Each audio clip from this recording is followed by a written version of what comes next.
Actually আর্টের তো কোনো মূল্য হয় না। এখন ওনারা যা দিবে খুশি, আমার তরফ থেকে কোনো ইয়া নাই। আমরা সবার স্বতঃস্ফূর্ত অংশগ্রহণ কামনা করি। মানে প্ল্যান ছিল না কোনো, পুরা ক্লান্ত চলে আসছি আজকে হুট করেই, ভালো লাগছে। এখানে একটা গাছ থাকবে, একটা রিভার থাকবে, একটা পাহাড় থাকবে। এটার হচ্ছে বিশেষ কোনো বিষয়বস্তু নেই, সবটা হচ্ছে মানে সৌন্দর্যের জন্য। ঘোড়া এবং হাতি এগুলো নিয়ে আমাদের কালকে শোভাযাত্রা বের হবে এবং আর্টিস্টরা সবাই নির্ঘুম রাত্রি যাপন করবে এখানে তাদের প্রস্তুতি নেওয়ার জন্য। আমি চারুকলার এখানে ড্রয়িং অ্যান্ড পেইন্টিং ডিপার্টমেন্টের প্রথম বর্ষের শিক্ষার্থী, সেই হিসেবে আমার জন্য এটা হচ্ছে প্রথম বছর যেখানে আমি নিজেও পার্টিসিপেট করেছি প্রস্তুতিতে এবং আয়োজনেও ইনশাল্লাহ অংশ নিব। আজ এই মুহূর্তে হচ্ছে লোকসমাগম অনেক বেশি, এতদিন এতটা ছিল না।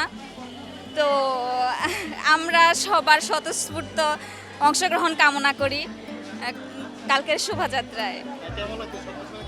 সব কিছু মিলিয়ে আমার কাছে আমার ব্যক্তিগতভাবে আমার খুব ভালো লাগছে।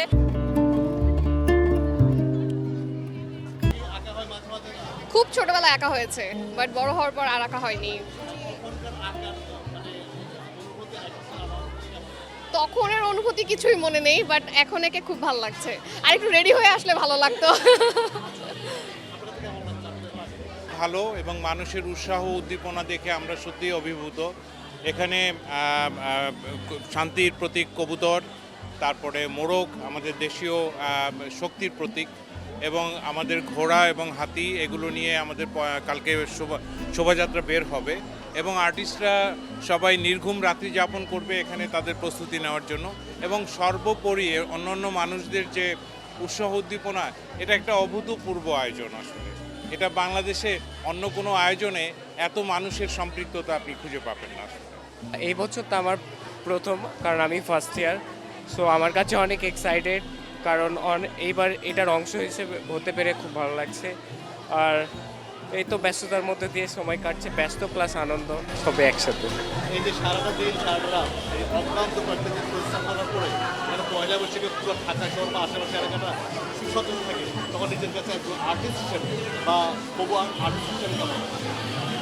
এক্ষেত্রে আমার যে ট্রু ফিলিংস সেটা আমি বলে বোঝাতে পারবো না, কারণ আর্টিস্টের জন্য তার এক্সিবিশন বা তার আর্টটা মানুষকে দেখাতে যে পরিমাণ মানে খুশি বা ভেতর থেকে যে ফিলটা হয় সেটা অ্যাকচুয়ালি বলে বোঝানো না। মানে যেমন একজন নৃত্যশিল্পীর জন্য যেমন দর্শক ইম্পর্টেন্ট, তেমন আমাদের জন্য এক্সিবিশনে যে আপনারা দেখছেন, ঘুরছেন, প্রশংসা করছেন, এটাই আমাদের জন্য সব। ডিসকাউন্টার এটা তো বিশেষ কোনো বিষয়বস্তু নেই, সবটা হচ্ছে মানে সৌন্দর্যের জন্য। আলপনাটা দেখতে সুন্দর লাগে, অ্যাস্থেটিক, এই জন্য হচ্ছে এটা ফেসে হাতে করা হচ্ছে। বৈশাখী হ্যাঁ, বৈশাখ উপলক্ষে তো অনেক কিছু করা হচ্ছে। চারুকলায় সরা পেইন্টিং করা হচ্ছে, তারপর মুখোশ করা হচ্ছে, প্যাঁচা, বাঘ, শোভাযাত্রা। এরপর হচ্ছে পাখি, ছোট ছোট কাগজের পাখি বানানো হচ্ছে, acrylic painting, water colour painting, সব ধরনের শিল্পকর্ম তৈরি করা হচ্ছে। প্রতি বছর বৈশাখে যা করা হয় আর কি।